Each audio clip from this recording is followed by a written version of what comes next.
In this video, I'll be showing you how to fix application not starting or working on Android phone. It's a very simple method, so if you find this video helpful, be sure to drop a like and subscribe.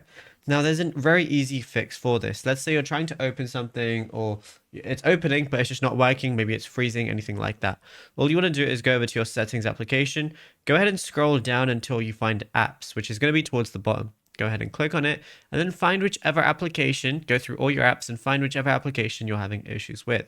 So let's say in my instance, we will use Snapchat. All you want to do is go ahead and click on the application you're having issues with. On the bottom right, you're going to see force stop. Go ahead and click on that. It says if you force stop, it may cause errors, but just ignore that. Go ahead and press OK and then try and see if that works. If it still doesn't work or if it's still buggy, scroll down in this section and go over to storage. Then on the very bottom right, you're going to see clear cache. Go ahead and click on that, then try and reopen Snapchat, and then you should be good to go, or obviously whichever other application you're trying to open.